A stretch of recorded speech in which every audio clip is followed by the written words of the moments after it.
Number 116 table तक के videos मैंने सेंड किए हैं, उसके आगे का मैंने सेंड नहीं किया है। तो पेज 116 से आगे क्या क्या पढ़ना है आपको वो मार्क कर लो। आपको 5.8 टॉपिक 5.8 है, दैट इज रे डायग्राम्स फॉर कॉनकेव लेंस। जो 6 केसेस हमने पढ़े हैं दे वर फॉर कॉन्वेक्स लेंस। अभी आगे कॉनकेव लेंस के 2 डायग्राम्स हैं। कॉनकेव लेंस के लिए 2 डायग्राम्स पढ़ने हैं, ठीक है। ये 2 डायग्राम्स और लास्ट में टेबल दिया है, ये जो टेबल है यहाँ पे, ये वाला टेबल, ये पढ़ना है। तो इसको, इस रे डायग्राम्स को मैं एक्सप्लेन करके एक वीडियो भेजने वाला हूँ। एक छोटा वीडियो बनेगा 20-25 मिनट्स का, जिसमें मैं ये 2 रे डायग्राम एक्सप्लेन करूंगा। और पार्ट सी पे आओ, पेज 122। यहाँ पे सिर्फ आपको वो लेंस का फॉर्मूला पढ़ना है, 1/v - 1/u = 1/f। ओके, बाकी सब जो चीजें हैं वो मैं जब न्यूमेरिकल्स करूंगा तब बताऊंगा उसमें, ठीक है, लर्निंग के लिए। नेक्स्ट पेज लीनियर मैग्निफिकेशन पढ़ना है। मार्किंग्स ऑलरेडी भेजी हुई है ग्रुप में, मार्किंग्स ऑलरेडी सेंड है, पीडीएफ फॉर्म में मार्किंग्स भेजा था मैंने, ठीक है। तो लीनियर मैग्निफिकेशन पढ़ना है, पावर ऑफ लेंस पढ़ना है नेक्स्ट पेज में। डेफिनेशन मार्क्स सब मार्किंग्स भेजा है, पूरा पैराग्राफ पढ़ना है वो पावर ऑफ लेंस का, ठीक है। D part 127 page number. इस डी पार्ट में ये सब कैंसिल है, 5.14 पूरा कैंसिल है। मैग्नीफाइंग ग्लास, सिंपल माइक्रोस्कोप, वो सब कैंसिल है। सीधा एप्लीकेशन ऑफ लेंसेज पढ़ना है आपको। एप्लीकेशन ऑफ लेंस 128 पूरा कैंसिल है, 129 पे एप्लीकेशन ऑफ लेंस पढ़ना है, 130 पूरा कैंसिल है, 131 में आपको सिर्फ 5.17 पढ़ना है, 5.17। ये एक्सप्लेनेशन बहुत सिंपल है वो, how to differentiate between convex and concave lens. Okay, then page number 145, part C of spectrum. Part C of spectrum, इसमें what is scattering and light, scattering of light and all. फिर next part पे page 146 पे पूरा omit सुन लो, page 146 पे some applications of scattering. इस application of scattering में उन्होंने बताया है कि why sky is blue, why red colour is used for danger, ठीक है। ये चीज सिलेबस से हटा दी है, ओके, लेकिन ये चैप्टर का एप्लीकेशन क्वेश्चन है, तो ये पूछ सकते हैं एग्जाम में आपको। हमेशा फिजिक्स में कुछ क्वेश्चन ऐसे आते हैं जो टेक्स्ट बुक में नहीं होते हैं, बट कॉन्सेप्ट पे बेस्ड होते हैं, ठीक है। तो आपने कॉन्सेप्ट पढ़ लिया है स्पेक्ट्रम का कि लाइट रेज कैसे बेंड होती है, लाइट रेज कैसे स्कैटर होती है, स्प्लिट होती है, तो उसके बेसिस पे आपको वो ये चीज 100% पूछ सकते हैं। इसके अलावा भी कुछ पूछ सकते हैं आपको, जैसे यहाँ पे उन्होंने स्काई का बताया है, क्लाउड्स का बताया है, डेंजर सिग्नल का बताया है, इसके अलावा भी कुछ और बेसिक एप्लीकेशन पूछ सकते हैं। तो इसीलिए आप इस पार्ट को रीड करो, ठीक है। इसका वीडियो भी मैंने सेंड किया था, चाहिए तो एक बार वीडियो देख लो, वीडियो देख के भी समझ में आ जाएगा काफी कुछ। उससे नहीं हो रहा तो एक बार टॉपिक को रीड करना पड़ेगा, बिकॉज़ इनडायरेक्ट क्वेश्चंस यहाँ से आ सकते हैं, ठीक है।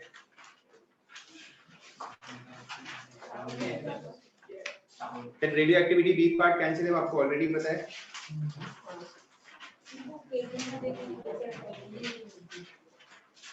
साउंड में खाली लास्ट पेज कैंसिल है। म्यूजिक एंड नॉइज, बस जो लास्ट बहुत सिंपल सा पार्ट था वो पेज 171 7.12 म्यूजिक एंड नॉइज, बस वो कैंसिल।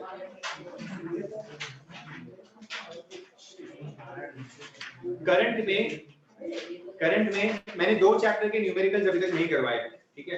2 चैप्टर के numericals, current and lens, okay. इसके अलावा बाकी सारे न्यूमेरिकल्स आ रहे हैं एग्जाम में, ठीक है। करंट और लेंस छोड़ के, बिकॉज़ वो दोनों मैंने नहीं करवाए। आपने 5 के भेजे रेट अपना कैलोरीमेट्री रिफ्रैक्शन स्टार्टिंग कौन से चैप्टर्स में न्यूमेरिकल्स है सुन लो। फोर्स में न्यूमेरिकल्स है, first work, machines, okay. Refraction to plane surface, उसमें भी न्यूमेरिकल है, उसका वीडियो नहीं है, भेजा हुआ है। आपके पास किसी के पास कोई वीडियो अगर नहीं है तो मुझे बोल देना, मैं बता दूंगा, ठीक है। Refraction through plane surface, 4th chapter के न्यूमेरिकल्स के वीडियो भेजे हुए, ओके। 5th चैप्टर के न्यूमेरिकल्स है लेकिन करवाए नहीं है, 6th में न्यूमेरिकल्स नहीं है, 7th साउंड है, साउंड में न्यूमेरिकल्स है, देन 8th करंट इलेक्ट्रिसिटी उसमें भी है लेकिन किए नहीं है अब तक हमने, हाउस होल्ड में नहीं है, इलेक्ट्रोमैग्नेटिज्म कैंसिल है, कैलोरीमेट्री में न्यूमेरिकल्स है, मैंने कल ही वीडियोस भी भेजे थे, और डी के कैंसिल है। वीडियो है ना, दो तो कैंसिल हो गए। यस, 2 कैंसिल हो गए, तो सिर्फ एक पार्ट के आपको पढ़ना है, और रेडियो एक्टिविटी में न्यूमेरिकल्स नहीं है, ठीक है।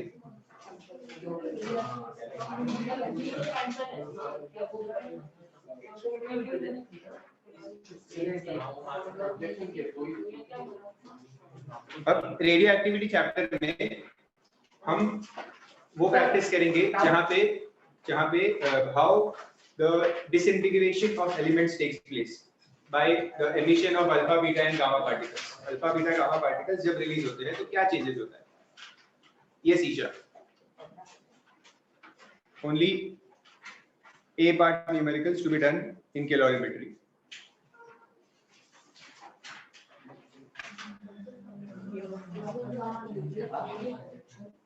हाँ रेडी हो गई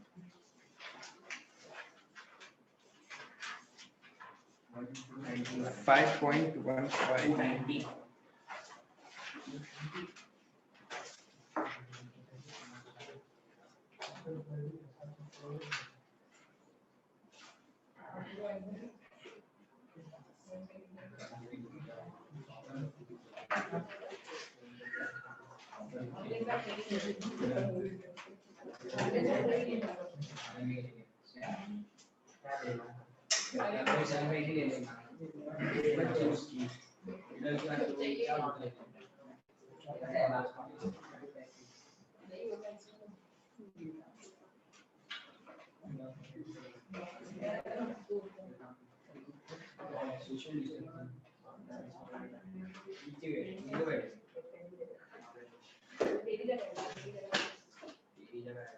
ठीक है।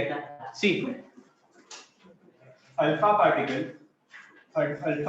का एमिशन जब होता है तो mass atomic number and mass number में क्या चेंजेस होते हैं? अल्फा पार्टिकल का जब एमिशन होता है तो atomic number decreases by 2 and mass number decreases by 4। Okay, जब बीटा पार्टिकल का एमिशन होता है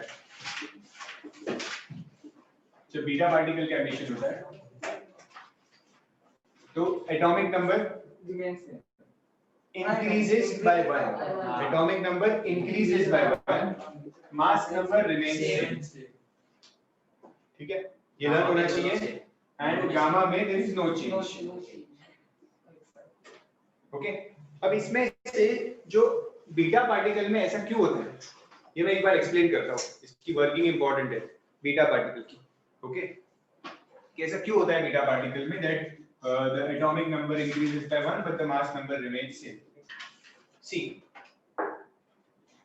for example एक सोडियम एटम है, let's say ये उसका न्यूक्लियस है सोडियम एटम का। मैं सिर्फ न्यूक्लियस बना रहा हूँ, बाहर के ऑर्बिट्स नहीं बना रहा हूँ बिकॉज उनकी जरूरत नहीं है। ओके, हम न्यूक्लियर चेंज के बारे में पढ़ रहे हैं तो न्यूक्लियस के अंदर क्या चेंज हो रहा है वो समझ रहे हैं। ओके, सो सोडियम के न्यूक्लियस में प्रोटॉन्स और न्यूट्रॉन्स होंगे, करेक्ट? कितने प्रोटॉन्स होंगे? 11 प्रोटॉन्स। सोडियम का एटॉमिक नंबर 11 है तो 11 प्रोटॉन्स होंगे। ठीक है, सोडियम का मास नंबर क्या है? 23। सोडियम का mass number 23, atomic number 11। Okay, तो नंबर ऑफ न्यूट्रॉन्स कितने होंगे?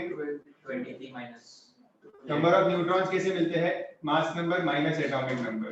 23 माइनस 11 दैट इज 12। तो ये है 12 न्यूट्रॉन्स। ठीक है, अब होता क्या है, ये जो न्यूट्रॉन है 12 न्यूट्रॉन्स, इसमें से एक न्यूट्रॉन, इस 12 को मैं 11 न्यूट्रॉन लिखता हूँ।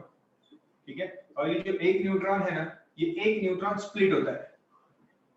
ओके, डीके होता है, डिसइंटीग्रेट होता है। ओके, तो इसकी स्प्लिट होने से न्यूट्रॉन का मतलब क्या है? Which has positive and negative charge both, which is neutral. Okay, तो जब ये स्प्लिट होता है तो it splits into one positive and one negative. एक पॉजिटिव और एक नेगेटिव में स्प्लिट होता है। ठीक है, पॉजिटिव का मतलब प्रोटॉन, नेगेटिव का मतलब इलेक्ट्रॉन। ठीक है, तो ये स्प्लिट हुआ, मतलब ये न्यूट्रॉन चला गया, अभी न्यूट्रॉन क्या बन गया? एक प्रोटॉन और एक इलेक्ट्रॉन न्यूक्लियस के अंदर। ओके, तो मतलब न्यूक्लियस के अंदर एक और प्रोटॉन आ गया। ये वाला जो प्रोटॉन है, देखो हुआ क्या, वो एक न्यूट्रॉन स्प्लिट होके एक प्रोटॉन और एक इलेक्ट्रॉन बन गया। ओके, इसकी वजह से ये जो 11 प्रोटॉन्स थे अब वो 12 प्रोटॉन्स बन गए। ये एक प्रोटॉन इसी में ऐड हो जाएगा, यहाँ से हटाता हूँ, इसको यहाँ पे 12 कर देता हूँ। ओके, पहले न्यूक्लियस क्या था? पहले ऐसा न्यूक्लियस था, करेक्ट? अब न्यूक्लियस के अंदर नेगेटिव चार्ज नहीं रह सकता। ओके, तो ये जो 1 इलेक्ट्रॉन है ना, ये न्यूक्लियस के अंदर नहीं रह सकता, ये एक इलेक्ट्रॉन, तो ये न्यूक्लियस के बाहर एमिट हो जाएगा, इसको न्यूक्लियस के बाहर इसे ये भेज देंगे इसे न्यूक्लियस के बाहर, ठीक है। ये जो न्यूक्लियस के बाहर जा रहा है ना, इसी को हम कहते हैं beta emission. This electron, this negative charge, emission of this negative charge is nothing but the beta particle. Okay, तो ये बाहर आ जाएगा negative charge. Okay, तो अभी इससे हुआ क्या? आप देखो न्यूक्लियस में क्या चेंजेस हुआ है? मास नंबर क्या फॉर्मूला क्या है? P plus N, ठीक है। तो यहाँ पे P plus N कितना है? 23 यहाँ पे कितना है? तो मास नंबर 23 है, यहाँ पे भी 11 plus 12, तो मास नंबर में कोई चेंजेस ही नहीं हुआ, बीटा पार्टिकल एमिट हुआ तो, समझ रहे हो, मास नंबर में कोई चेंजेस नहीं हुआ, इसलिए mass number remain same. Okay, but यहाँ पे प्रोटॉन्स थे 11, यहाँ प्रोटॉन्स हो गए 12, +1 तो प्रोटॉन्स का मतलब एटॉमिक नंबर होता है, ठीक है, तो इसीलिए एटॉमिक नंबर 1 से इंक्रीज हुआ। समझ रहे हो ये कैसे हुआ? ये दिया हुआ है बुक में, जहाँ पे बीटा पार्टिकल एमिशन का पैराग्राफ है उसमें दिया हुआ है ये। ओके, बट ये समझना बहुत जरूरी है।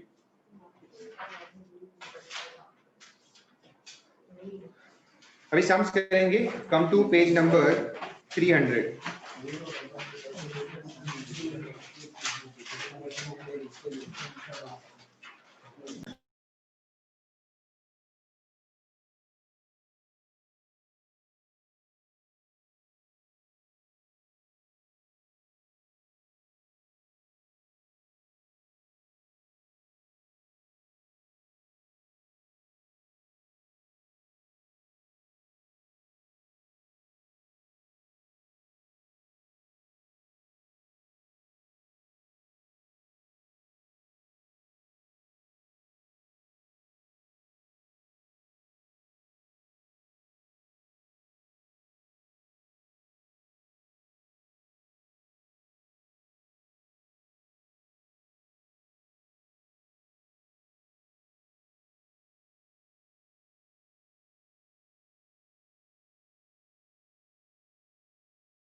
अल्फा पार्टिकल को कैसे डिनोट करते हैं? He42, ठीक है, ऐसे डिनोट करते हैं हीलियम को, एक अल्फा पार्टिकल को। 42 का मतलब क्या है? या तो इसको He2+ भी बोल सकते हैं, He2+, मतलब एक हीलियम एलिमेंट है। हीलियम क्या होता है? जिसमें 2 प्रोटॉन्स 2 न्यूट्रॉन्स होते हैं, ठीक है, एटॉमिक नंबर 4 होता है, उसमें एटॉमिक नंबर 2 होता है, 2 इलेक्ट्रॉन्स होते हैं, ठीक है, मास नंबर 4 होता है इसका, एटॉमिक 2 इलेक्ट्रॉन्स होते हैं। अगर किसी हीलियम एलिमेंट ने दोनों इलेक्ट्रॉन्स किसी को दे दिए तो वो हीलियम He2+ बन जाएगा। समझते हो ना, जब 2 इलेक्ट्रॉन दे देते हैं तो 2 पॉजिटिव चार्ज आ जाते हैं उसके पास, ठीक है, तो वो He2+ बन जाता है। तो ये होता है एक अल्फा पार्टिकल, ऐसा होता है एक अल्फा पार्टिकल, ठीक है, जिसमें से ये इलेक्ट्रॉन्स चले गए। ओके, तो ये जो न्यूक्लियस बचा है इसको अगर ध्यान से देखोगे तो इसका मास नंबर क्या होगा? P + N, 2 + 2 मास नंबर 4, और P2 है मतलब एटॉमिक नंबर 2 है, ठीक है, तो ऐसा दिखता है एक अल्फा पार्टिकल। तो अगर जहां पे भी हम अल्फा पार्टिकल बनाएंगे तो ऐसा बनाएंगे, ओके, और अगर बीटा पार्टिकल बनाना है तो हम ऐसे बनाते हैं। 0e-1 या कभी कभी इस e की जगह पे हम बीटा भी लिखते हैं जैसे इस क्वेश्चन में लिखा है, बट ये ज्यादा करेक्ट है।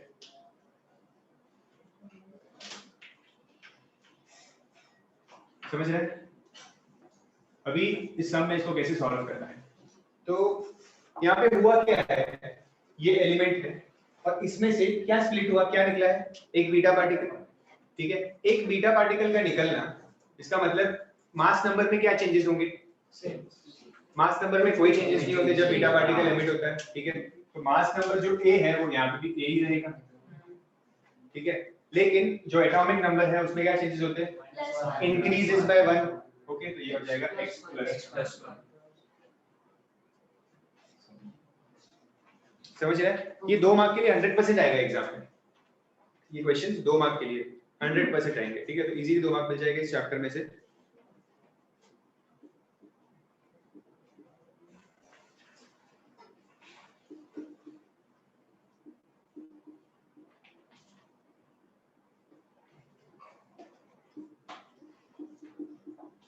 नेक्स्ट, अब क्या हो रहा है यहाँ पे, ये 238 92 क्या बन गया, 234 90, मींस मास नंबर 4 से रिड्यूस हुआ, एटॉमिक नंबर 2 से रिड्यूस हुआ। इसका मतलब क्या क्या है, अल्फा पार्टिकल एमिट हुआ है। तो आपको यहाँ पे लिखना है अल्फा पार्टिकल का सिंबल।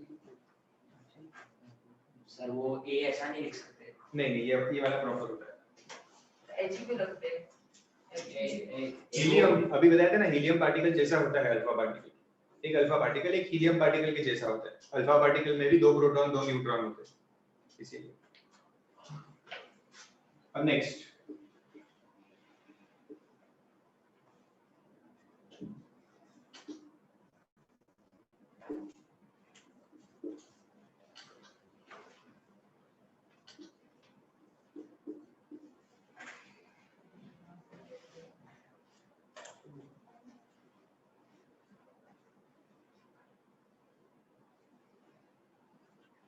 ठीक है, तो यहाँ पे देखो, अब ये जो एलिमेंट है P, इसमें से एक अल्फा पार्टिकल रिमूव हुआ। अगर एक अल्फा पार्टिकल रिमूव हुआ मींस क्या चेंजेस होंगे, -4, मतलब ये हो जाएगा 234 और -2 तो ये हो जाएगा 90। ठीक है, फिर इसमें से क्या चेंज हुआ है, इसमें से क्या एमिट हुआ, बीटा पार्टिकल। मतलब मास नंबर में क्या चेंज होगा, mass number no change, atomic number increases by 1, तो ये 91 होगा। ठीक है, वापस एक बीटा पार्टिकल एमिट हुआ, 234 92, तो ये 234 रहेगा और ये 92 हो जाएगा। ठीक है, ये सिंपल है।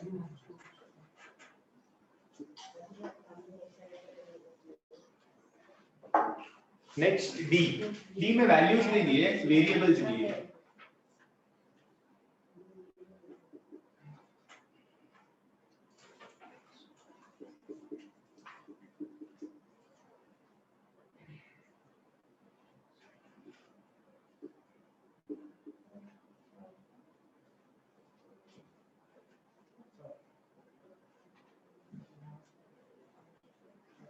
अब देखो यहाँ पे,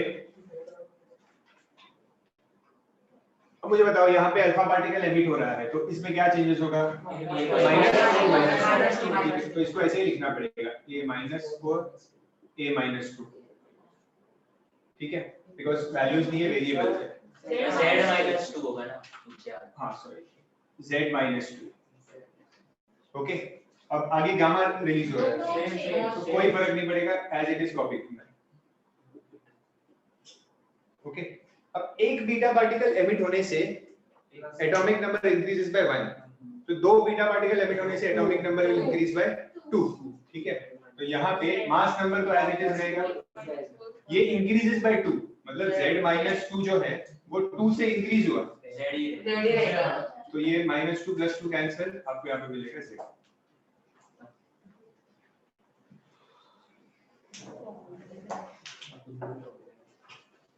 ओके,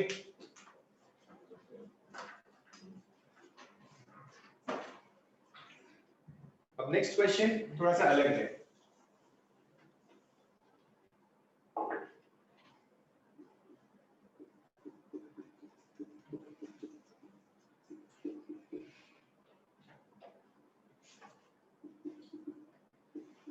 इसमें रिवर्स दिया है हमें लास्ट ऑलरेडी जो फाइनल एलिमेंट बन रहा है डी के होने के बाद वो क्या बन रहा है वो ऑलरेडी दे दिया है, ठीक है। बट हमें फर्स्ट एलिमेंट फाइंड करना है कि फर्स्ट एलिमेंट क्या था वो बिफोर डिसइंटीग्रेशन।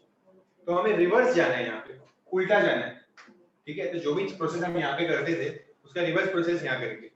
मतलब ये x2 क्या होगा जिसमें से एक अल्फा रिमूव होके x3 बना है, ठीक है। इसमें से अल्फा रिमूव होने के बाद ये बना है, ठीक है। तो अगर उल्टा जाएंगे तो अल्फा रिमूव होता है तो -4 और -2 होता है, प्लस तो रिवर्स करेंगे तो +4 और +2 होगा। 176 मतलब ये क्या होगा 176 एंड 71, ओके। तभी तो उसमें -4 -2 हुआ और ये मिला। अब वापस अल्फा के लिए उल्टा जाना है, वापस रिवर्स जाना है। 73 ना 69 और 4 तो यहाँ पे 4 ऐड होगा, यहाँ पे 2 ऐड होगा, ठीक है। तो ये 180 और ये होगा 73, करेक्ट। वापस चेक भी कर लो चाहिए तो देखो -4 हुआ -2 हुआ यहाँ, ओके। और बीटा पार्टिकल में क्या होता था, एटॉमिक नंबर 1 से इंक्रीज होता था, तो पिछला टर्म डिक्रीज करना पड़ेगा, उल्टा जाएंगे तो 180। ये हमारा फाइनल आंसर है।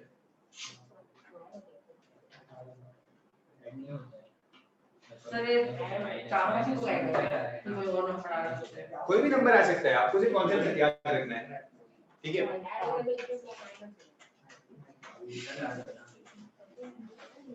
सेकंड सेक्शन में कितना है 6 क्वेश्चन। फिजिक्स पेपर में आपको एक ऑप्शन मिलेगा, सेक्शन बी में, सेक्शन बी में एक ही ऑप्शन मिलेगा। सर नेक्स्ट क्वेश्चन हो गया। हाँ सब मिक्स्ड होगा, और 1 मार्क 2 मार्क मैक्सिमम 3 मार्क के क्वेश्चंस होंगे, ठीक है। डायग्राम बेस्ड क्वेश्चंस होंगे, लगभग आधा पेपर नोट्स में से आएगा, ठीक है। जो नोट्स में क्वेश्चंस बन रहे हैं, जो टेक्स्ट बैक के क्वेश्चंस हैं, वैसे के वैसे क्वेश्चंस दूंगा मैं, ठीक है। तो लगभग हाफ पेपर आपका नोट्स में से होगा, तो आप लोग नोट्स में से सारे क्वेश्चन, मैंने पहले भी 10 बार बोला है नोट्स पढ़ो, वापस बोल रहा हूँ कि नोट्स में से ही आएगा। डायग्राम बेस्ड क्वेश्चंस तो 100% नोट्स में से दूंगा मैं, ठीक है। जैसे कि ये क्वेश्चन है यहाँ पे पेज नंबर 287 आपको डायग्राम दिख रहा है वो, deflection of radioactive radiation in the magnetic field. आप अगर देखोगे तो इस डायग्राम के बेस पे जो क्वेश्चन है वो पेज नंबर 298, पेज नंबर 298 पे 3 क्वेश्चंस है इसके बेसिस पे, तो ये तीनों आपको आने चाहिए, ठीक है। बहुत ही सिंपल क्वेश्चंस है, बट आप अगर पहली बार करोगे तो एक बार तो करना पड़ेगा, डायरेक्ट एग्जाम में करोगे तो नहीं आएगा, ठीक है। टेक्सचुअल आएगा मतलब डायग्राम बेस्ड आधी से ज्यादा पेपर है डायग्राम बेस्ड और सब मोस्टली टेक्सचुअल। तो हम लोग को टेक्स्ट बुक में ऐसा बता दो ना कि कौन से डायग्राम स्टडी करते हैं। मार्किंग मार्किंग आधे टाइम अपनी कवर अप नहीं किया डायग्राम। मैं डिस्कस करता हूँ, जाने के पहले लास्ट में हम डिस्कस कर लेंगे कौन से डायग्राम्स जरूरी है, ठीक है। सारे चैप्टर से डिस्कस कर लेंगे कौन से डायग्राम।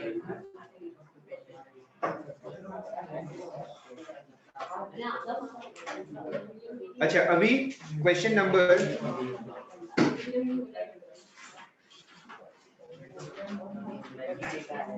और ये जो देखो पेज नंबर 295 में ये जो चैप्टर के बाद जो ये एग्जांपल्स होते हैं, एग्जांपल लिखे हुए होते हैं, क्वेश्चन, इसमें क्वेश्चन आंसर्स भी होते हैं कभी-कभी और कभी-कभी न्यूमेरिकल्स भी होते हैं, ठीक है। ये जो क्वेश्चन आंसर जो होते हैं ना इसके बाद, ये तो बहुत इंपॉर्टेंट है, इसको वेरी इंपॉर्टेंट समझ लो, ठीक है।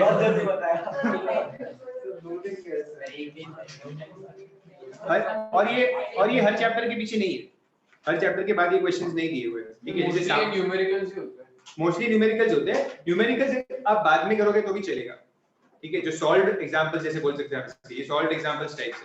तो इसमें जो क्वेश्चन आंसर होते हैं ना, जो डायग्राम बेस्ड क्वेश्चन या क्वेश्चन आंसर, वो तो बहुत ज्यादा इंपॉर्टेंट है, बहुत ज्यादा, स्पेशली साउंड चैप्टर के, लेंस चैप्टर के, रिफ्रैक्शन टू प्लेन सरफेस के, इनके आपको ये सॉल्व्ड एग्जांपल्स और टेक्स्ट बैक तो आपको करना ही पड़ेगा। उसके बिना आपका चैप्टर समझो आपने पढ़ा ही नहीं है, वैसे ही समझ लो।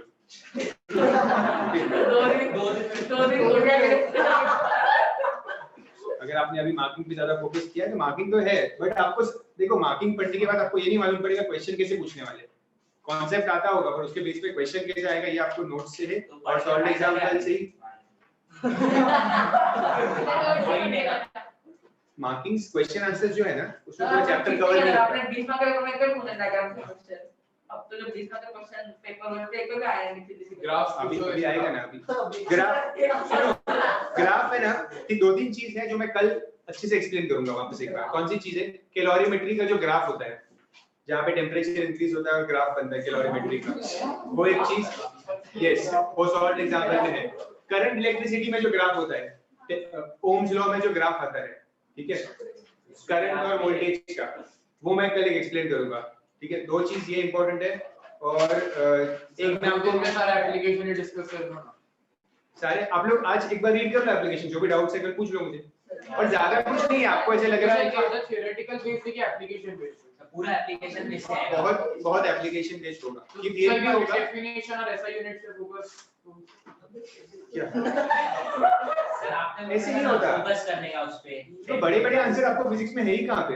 हाँ, नहीं। सिवाय फैक्टर्स के। अगर मैं फैक्टर्स को छोड़ दूं कि डिपेंड्स ऑन वो जो लाइफ में होता है, उसके अलावा कोई बड़ा आंसर है ही नहीं आपको पूरे चैप्टर में, कहीं पे भी किसी पे तो भी। एक डाउट है, जो लेंस वाला चैप्टर है ना उसमें जो बी पार्ट में जो 6 बड़े बड़े अपने केस मार्क किए वो पूरा रट्टा मार नहीं नहीं बिल्कुल भी नहीं, सिर्फ डायग्राम। अरे डरा तेरे को तूने वाला मार्क रे डायग्राम, सिर्फ डायग्राम आने चाहिए रे डायग्राम में, कोई एक्सप्लेनेशन की जरूरत नहीं होती। और आप मामा है तो आपको सभी मार्क कर देते हैं, ये बताइए क्या पढ़ने हैं।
Page number 296, page number 296, solve example 10 and 11, ये दोनों सॉल्व एग्जांपल डिस्कस करते हैं।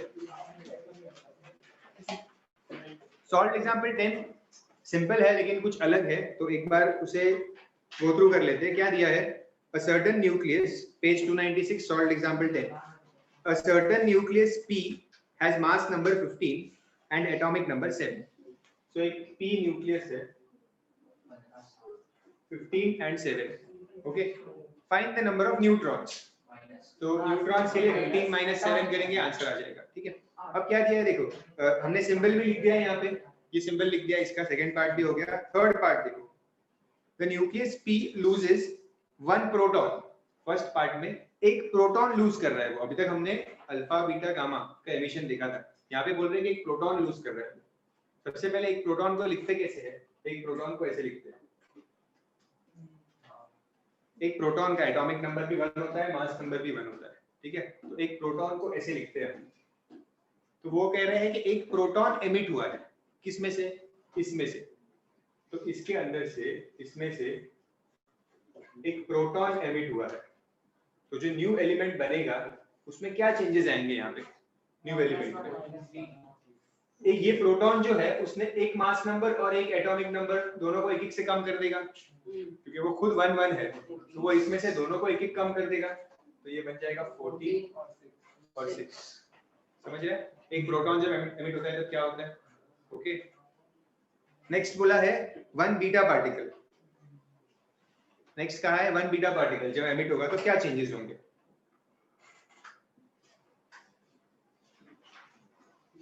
बीटा पार्टिकल को कैसे डिनोट करते हैं? 0 - 1 e। तो बीटा पार्टिकल का हमें ऑलरेडी पता है, atomic number increases by 1, atomic number increases by 1, तो ये हो जाएगा 8 50। ओके। देन 1 अल्फा पार्टिकल आपको ऑलरेडी आता है, -4 -2 होता है, तो ये डिस्कस करने की जरूरत नहीं है। अब question number 11, very important question number 11, बहुत इंपॉर्टेंट है, बिकॉज़ ये एक ही क्वेश्चन है ऐसा आपके पूरे बुक में, मतलब, और ऐसे टाइप के क्वेश्चंस आने चाहिए एग्जाम में, आते भी हैं। आने चाहिए। 11, question number 11, a uranium nucleus 23892 uranium, okay, undergoes several disintegrations and ultimately decays to lead nucleus 20682। मतलब ये डीके होके लेड पे पहुंच गया है। ठीक है, लेड इंपॉर्टेंट है, आपको पता है ना, लेड के बाद ही जो एलिमेंट्स आते हैं वो रेडियोएक्टिव प्रॉपर्टीज शो करते हैं। ठीक है, ये आपको पता होना चाहिए। तो अब ये यूरेनियम है, ये डीके होना मतलब इसने अल्फा बीटा गामा एमिशंस किए होंगे, ओके, और तब जाके फिर ये लेड बना है अभी। तो हमें वो पूछ रहे हैं how many alpha and beta particles are emitted, how many alpha and beta particles are emitted, ये पूछ रहे हैं हमें। तो देखो, सबसे पहले जब अल्फा पार्टिकल एमिट होता है तो वो किसको इफेक्ट करता है? मास और एटॉमिक नंबर दोनों को अफेक्ट करता है। ठीक है, जब बीटा पार्टिकल एमिट होता है तो वो सिर्फ एटॉमिक नंबर को इफेक्ट करता है, उसका मास नंबर से कोई लेन देन नहीं है। जब बीटा पार्टिकल एमिट होता है तो उससे सिर्फ एटॉमिक नंबर चेंज होता है, मास नंबर चेंज नहीं होता। ओके, तो मास नंबर सिर्फ अल्फा पार्टिकल की वजह से चेंज होता है, मास नंबर सिर्फ अल्फा पार्टिकल की वजह से चेंज होगा। तो जो भी चेंज दिख रहा है यहाँ पे मास नंबर में वो अल्फा पार्टिकल ने किया है। ठीक है, कितना चेंज किया मास नंबर में? 32 से कम हुआ है मास नंबर। ओके, एक अल्फा पार्टिकल कितना कम करता है? 4। तो 32 हुआ मतलब 8 अल्फा पार्टिकल्स होंगे। समझ रहे हैं? 32 टोटल रिड्यूस हुआ है और एक अल्फा पार्टिकल 4 रिड्यूस करता है, इसका मतलब 8 अल्फा पार्टिकल्स 100% यहाँ से एमिट हुए हैं। ठीक है, तो हमें अल्फा पार्टिकल्स का नंबर मिल गया 8। ओके, अब ये 8 अल्फा पार्टिकल्स जब एमिट हुए थे तो इन्होंने एटॉमिक नंबर को भी तो कम किया होगा। एक अल्फा पार्टिकल एटॉमिक नंबर को 2 से कम करता है, -2 करता है एक अल्फा पार्टिकल। तो 8 अल्फा पार्टिकल्स कितना कम करेंगे एटॉमिक नंबर को? 16 से कम करेंगे। समझ रहे हैं? ठीक है, तो जो 92 था इसमें से 16 कम होना चाहिए, तो हमें आना चाहिए, इसका क्या आएगा आंसर 76 आना चाहिए, यहाँ पे 76 आना चाहिए, ठीक है। लेकिन यहाँ पे आंसर 82 है, इसका मतलब 6 ज्यादा है, तो 6 बीटा पार्टिकल्स, मतलब यहाँ पे एटॉमिक नंबर 6 से इंक्रीज हुआ है, और एटॉमिक नंबर को इंक्रीज कौन करता है? Beta particles. तो 6 से इंक्रीज हुआ है, मतलब 6 बीटा पार्टिकल्स भी एमिट हुए साथ में। सर जैसे एक एग्जांपल दो ना, इसके एक और एग्जांपल दो ना। सब में पेपर में लिखो, मतलब आया नहीं है। आ सकता है ऐसा एग्जाम, समझ में आया नहीं? जोर से आवाज के रखते, जोर से उस मार की आवाज भी पड़ेगी। सर मैं तो अभी बोला, लास्ट में बोला, बेटा बोला सबसे पहले। इसीलिए बोलते हैं तो marks 6 beta particles and 8 alpha particles इसका आंसर है, समझ गए? अब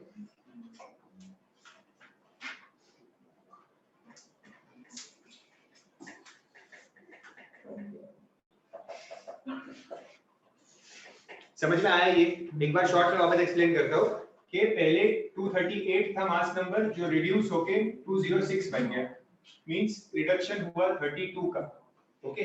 और एक अल्फा पार्टिकल 4 रिड्यूस करता है, तो 8 अल्फा पार्टिकल्स एमिट हुए हैं, जिन्होंने 8 into 4 32 से एटॉमिक मास नंबर को रिड्यूस किया, okay. When these 8 alpha particles are emitted, they will also decrease the atomic number, okay। एक अल्फा पार्टिकल -2 करता है एटॉमिक नंबर में, तो 8 अल्फा पार्टिकल्स ने -16 किया एटॉमिक नंबर में, तो अल्फा पार्टिकल्स के हिसाब से ये जो 92 है ये बन जाना चाहिए था 76, ओके। लेकिन ये क्वेश्चन में दिया हुआ है 82, तो इसका मतलब ये 76 से 82 कोई लेके आया है, ठीक है। तो किस कौन से एमिशन की वजह से एटॉमिक नंबर बढ़ता है? वो बढ़ता है बीटा के एमिशन से, तो एटॉमिक नंबर 6 से इंक्रीज हुआ है, मतलब 6 बीटा पार्टिकल्स एमिट हुए, ओके। अब इसके बाद जो क्वेश्चन नंबर 12 और 13 है, जैसे हमने सेम सम्स अभी किए थे, तो आप लोग यहाँ से और एक्स्ट्रा सम प्रैक्टिस कर सकते हो। देन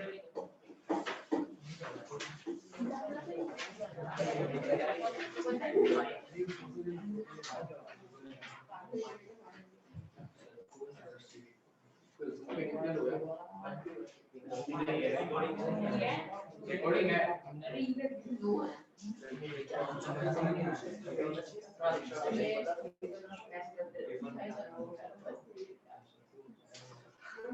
अच्छा, page number 95, come to page number 95।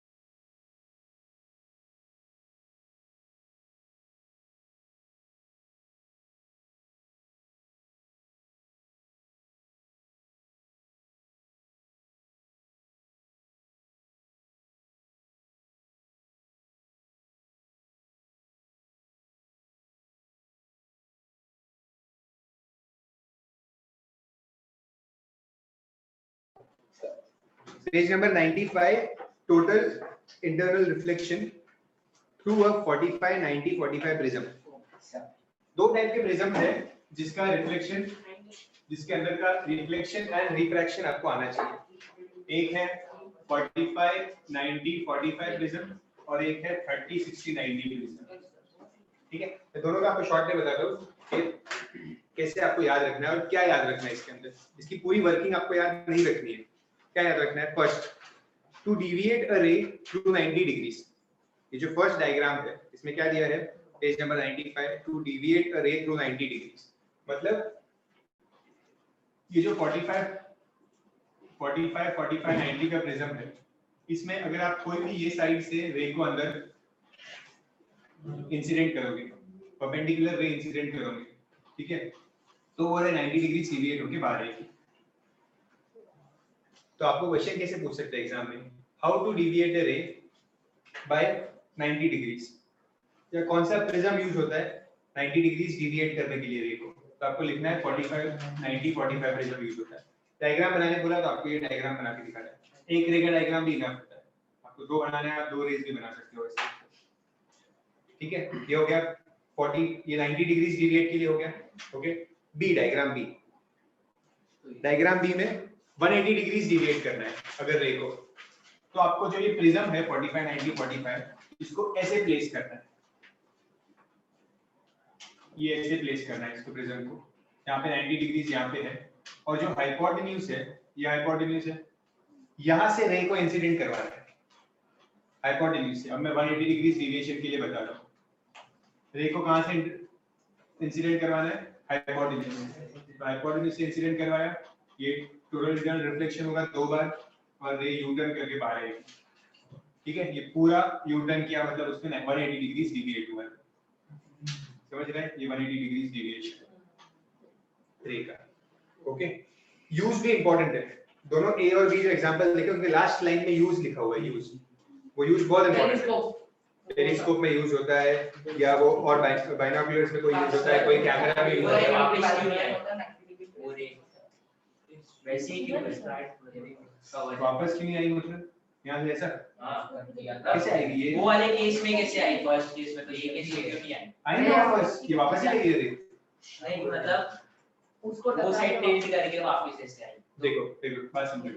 आपने जो आप क्या पूछ रहे हो कि प्रीवियस केस में ये रे ऐसे गई नीचे आई यहाँ पे, ऐसा क्यों हुआ था? ये जो सरफेस है यहाँ पे, ये जो सरफेस है, ये देखो ये 45 डिग्री होता है और रे ध्यान से लिखना एंगल्स का, ये 90 डिग्री है।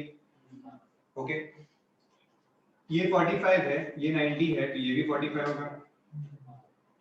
ओके, और ये है पॉइंट ऑफ इंसिडेंस, क्या बोलते हैं? पॉइंट ऑफ इंसिडेंस, यहाँ पे लाइट की रे हिट करती है, तो पॉइंट ऑफ इंसिडेंस पे हम नॉर्मल बनाते हैं। कभी भी पॉइंट ऑफ इंसिडेंस पे नॉर्मल बनाते हैं। ठीक है, ये एंगल 45 था तो ये एंगल भी 45 होगा, बरोबर, क्योंकि नॉर्मल इज परपेंडिकुलर। ये जो नॉर्मल का मतलब ही होता है परपेंडिकुलर। ठीक है, तो ये भी 45 होगा। प्रिज्म का रिफ्रैक्टिव क्रिटिकल एंगल होता है 42 डिग्री। ये सारे जो प्रिज्म हम यूज करते हैं उनका क्रिटिकल एंगल होता है 42 डिग्री, अनलेस क्वेश्चन में कुछ और दिया है। ओके, नहीं तो हमेशा 42 डिग्री ही होता है। अगर क्रिटिकल एंगल 42 है तो जो हमारा एंगल ऑफ इंसिडेंस है, अगर वो क्रिटिकल एंगल से ज्यादा हुआ तो क्या होता है?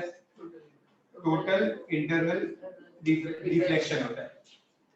अगर हमारा angle of incidence critical angle से ज्यादा होता है तो टोटल इंटरनल डिफ्लेक्शन होता है। एंगल ऑफ इंसिडेंस मतलब क्या?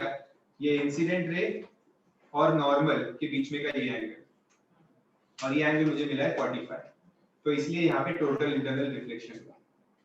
टोटल इंटरनल रिफ्लेक्शन का मतलब क्या? जो ये एंगल ऑफ इंसिडेंस है वही एंगल ऑफ रिफ्लेक्शन भी होगा, रिफ्लेक्शन भी होगा। तो एंगल ऑफ इंसिडेंस 45 था तो एंगल ऑफ रिफ्लेक्शन भी 45, इसलिए 90 डिग्री से डिविएट हुई है। समझ रहे हो? ये एंगल्स का होता है, एंगल्स का। यहाँ पे भी सेम एंगल का स्टडी है। यहाँ पे भी देखो ये 45 है, ये एंगल ऑफ इंसिडेंस 90 है, तो ये 45 ये 90, तो ये वाला एंगल भी 45 होगा। यहाँ पे मैं ऐसा रे बनाऊंगा, ये भी 45 मिलेगा, ग्रेटर देन क्रिटिकल एंगल, तो लाइट की रे ने टर्न लिया। ओके, अब वापस यहाँ से टर्न लिया, सेम कॉन्सेप्ट वापस होगा यहाँ पे, तो 2 बार लाइट की रे टर्न ले रही है। ठीक है, तो इसलिए क्या हुआ? 180 डिग्री डिविएट हुआ। ओके, सी जो है, C to erect a inverted image without deviation, to erect a inverted image without deviation, इसमें क्या करना पड़ता है? सेम प्लेसमेंट करो प्रिज्म का।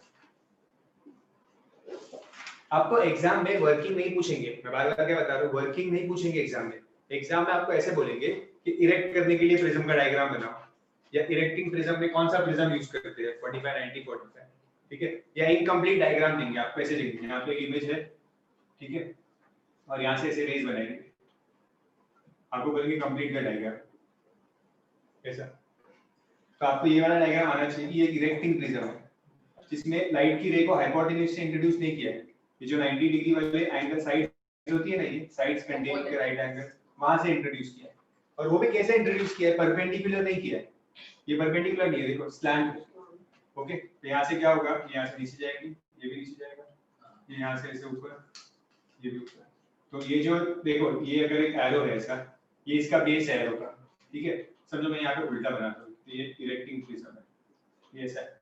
तो जो ये एरो का पॉइंट है, नीचे का पॉइंट, ये वाला देखो यहाँ से ऊपर आ जाएगा रिफ्लेक्ट होके, और ये जो बेस है एरो का, ये रिफ्लेक्ट होके यहाँ पे आएगा। ओके, तो ये जो प्रिज्म है, ये इन्वर्टेड इमेज का ये यहाँ पे इरेक्ट हो गई इस प्रिज्म की वजह से। समझ में आया? तो 45, 90, 45 के 3 डायग्राम देखे हमने। एक बार 90 डिविएट करेगा, एक बार 180 डिविएट किया, और एक बार इरेक्ट किया। सर ठीक है, इसका इमेज बाहर निकलने के बाद भी तो सर रिफ्रैक्शन होगा ना। हाँ, ये बाहर निकलने के बाद थोड़ा सा ऐसा सीधा कर दो इसको, बाहर निकलने के बाद रिफ्रेश। ठीक है, ओके, ये समझ में आया। अब इसके आगे वाले जो 3 डायग्राम है, यूजिंग 30, 60, 90 प्रिज्म, ये थोड़े समझने के लिए मुश्किल है, तो इसका मैं शॉर्टकट शॉर्ट फॉर्म बता रहा हूँ, एकदम छोटा तरीका कि कैसे याद रखना है इसको। ओके, ये समझ में आ गया? सर इधर मतलब एक नॉर्मल टोटल इंटरनल रिफ्लेक्शन देना बता रहता है कि नॉर्मल मतलब रेस अब्जॉर्ब नहीं होती है, कुछ नहीं होता है, सीधा मतलब वैसे ही वैसे नीचे आता है। इंसिडेंट इंटरनल जब आता है तो रिफ्लेक्ट हो जाता है, और अगर वो प्लेन मिरर पे करेंगे तो ऑब्जर्व होता है, और बहुत बार मतलब आधा तो रिफ्लेक्शन होता है और आधा तो सीधा नॉर्मल रिफ्लेक्शन आता है। तो फिर इसमें तो इतना उल्टा रेस अंदर घूमती है तो भी कम क्यों नहीं होती है, और तो सीधा रेस है। नहीं, TIR का मतलब ही क्या होता है? टोटल इंटरनल रिफ्लेक्शन का मतलब है कि 100% रिफ्लेक्शन हुआ। ठीक है, आप जो मिरर की बात कर रहे हो ना, वो मिरर में कैसा होता है, वो यहाँ पे एक प्लेन मिरर है और उसके ऊपर एक ग्लास स्लैब रखते हैं। वो जो डायग्राम है ना, उसमें एक ग्लास स्लैब है और नीचे एक मिरर है। जो डायग्राम है सेकंड ब्राइटेस्ट इमेज वाला डायग्राम है, ठीक है, उसमें ये ग्लास स्लैब है और नीचे एक मिरर है। दो चीज होती है, दो चीज होती है ना, इसलिए रे 2 बार बेंड होती है। 2 बार बेंड मतलब लाइट की रे आती है, एक बार बेंड होती है और एक बार रिफ्लेक्ट होती है। दो चीज होता है, एक बार बेंड होती है और एक बार रिफ्लेक्ट होती है, फिर वापस वो बेंड होती है और फिर रिफ्लेक्ट होती है, ऐसे वो अलग है। इसमें तो TIR होता है, कोई लॉस नहीं होता। ठीक है, और एक्चुअल में होता भी होगा प्रैक्टिकल में, बट हम वो कंसीडर नहीं करते, हम वो कंसीडर नहीं करते। ठीक है, अभी 30, 60, 90 का देखो। 30, 60, 90 में कैसे याद रखना है कि क्या क्या डिविएशन मिलता है। सबसे पहले 30, 60, 90 हम क्यों यूज करते हैं? अगर हमें डिविएशन 60 डिग्री चाहिए तो सीधा याद रखो, 60 डिग्री डिविएशन चाहिए तो हम क्या यूज करेंगे? Equilateral prism. आपको पता है इक्विलैटरल प्रिज्म का एंगल 60 डिग्री होता है, इक्विलैटरल। ठीक है, तो अगर 60 डिग्री डिविएशन चाहिए तो सीधा इक्विलैटरल प्रिज्म यूज करेंगे। इतना याद रखना है। तो 30, 90 में कंप्लीट डायग्राम नहीं पूछ लिया। 30, 60, 90 में नहीं, इतना डिफिकल्ट नहीं आएगा। और 30, 60, 90 में आपको कैसे याद रखना है? देखो, ये 60 डिग्री है, ये 90 है, ये 30 है। ठीक है, अब इसमें अलग-अलग साइड से जब रेस एंटर करती है तो अलग-अलग तरीके से डिविएशन मिलता है। ओके, अगर रे 90 और 60 साइड से एंटर करेगी, अगर 90 और 60 के साइड से एंटर करेगी, तो जो आपका डिविएशन आपको मिलेगा, it will be less than 60 degree. Okay, अगर आपकी लाइट की रे ये 30 हाइपोटेन्यूज है ना, ये हाइपोटेन्यूज, इसकी लोअर पार्ट से इंसिडेंट करेगी हाइपोटेन्यूज के, तो जो आपको डिविएशन मिलेगा it will be greater than 60, greater than 60 मिलेगा। ठीक है, अगर लाइट की रे ये साइड से 30 और 90 वाले साइड से इंसिडेंट कर रही है या हाइपोटेन्यूज के अपर पार्ट से इंसिडेंट कर रही है, तो there will be no deviation, there will be no deviation. Yes, क्यों डेविएशन नहीं होगा? क्योंकि TIR नहीं होता, टोटल इंटरनल रिफ्लेक्शन नहीं होता। ओके, तो ये जो चार डायग्राम वहां पे दिख रहे हैं ना, वो 4 डायग्राम को यहाँ पे समराइज किया मैंने, ये ऐसे डायग्राम है। ओके, तो आप चाहिए तो ये कॉपी कर लो, इतना याद रखना है आपको एग्जाम में।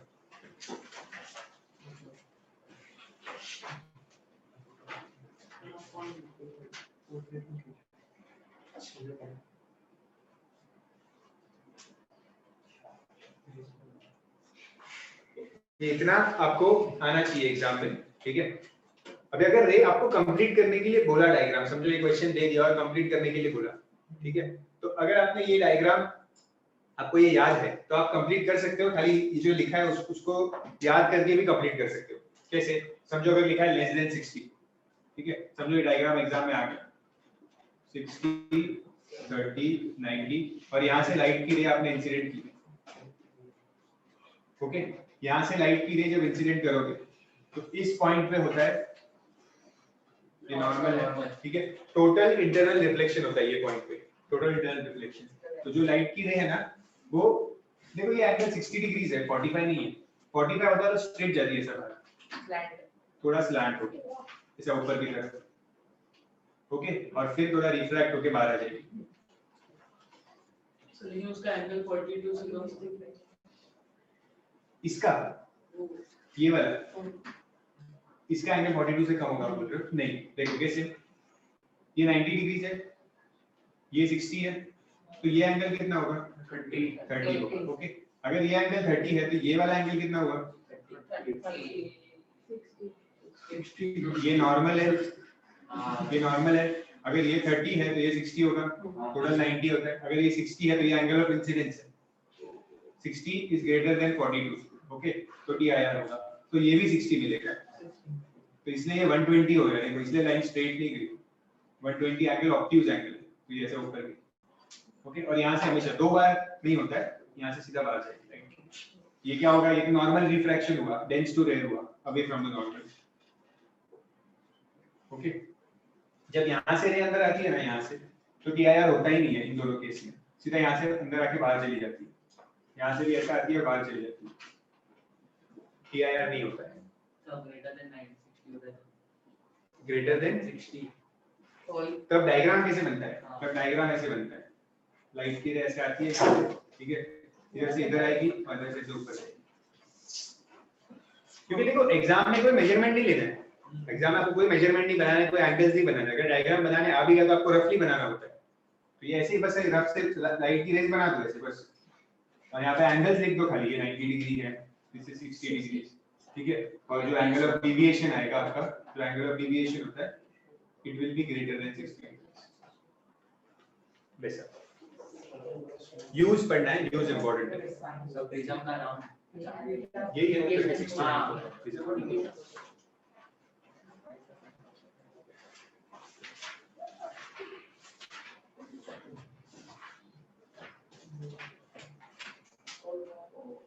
देखो पेज नंबर 86,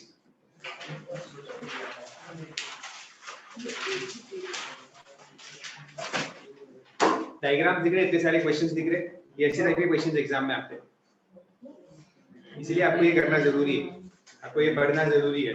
ये एग्जांपल्स है, ये सॉल्व एग्जांपल्स है चैप्टर के बाद के, पेज नंबर 86 पे आते हैं, ये सब आपको आना जरूरी है, बिकॉज़ ऐसे क्वेश्चंस आएंगे एग्जाम में, ठीक है। सारे चैप्टर के एग्जांपल्स और सारे चैप्टर के text back questions, text back question ऐसा मत समझो कि आपको सब टेक्स्ट बैक क्वेश्चन लर्न करना पड़ेगा, अगर आपने मार्किंग्स पढ़ा हुआ है तो आपको 80% तो लर्न करना ही नहीं है टेक्स्ट बैक क्वेश्चन, तो सब आपके मार्किंग्स में कवर हो चुका है, ओके। खाली 20% ऐसा कुछ होगा जो आपको लगा होगा मार्किंग्स में कि इंपॉर्टेंट नहीं है, पर उस पे क्वेश्चन होगा एक, तो आपको वो भी पढ़ना पड़ेगा, ठीक है। तो वो सिर्फ कॉम्प्लीमेंट्री होता है, कॉम्प्लीमेंट करता है वो आपकी पढ़ाई को, टेक्स्ट बैक क्वेश्चंस और सॉल्व एग्जांपल, ओके, बट वो बहुत जरूरी है बिकॉज़ क्वेश्चंस वहीं से बनते हैं, समझ रहे हो। ऐसा देखो जब नोट्स पढ़ ले तो आपकी मार्किंग कवर हो जाएगी। आपको समझना है, हर एक लाइन में से क्वेश्चन नहीं बनाते, ओके, क्वेश्चन कुछ कुछ पार्ट्स से ही बनता है।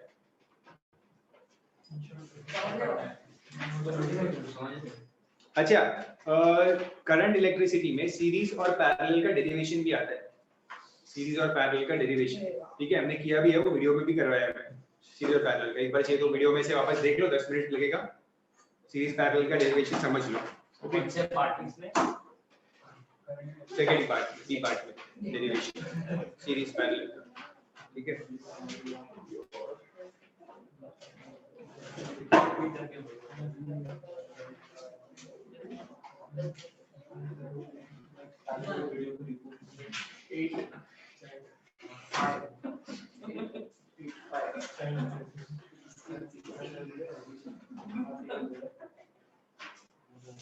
ठीक है, और किसी को कुछ डाउट है तो पूछ लो, बाकी आज के लिए इतना ही करेंगे।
नाइन जीरो टू मुंबई निकल है। अच्छा ये वाला ले ले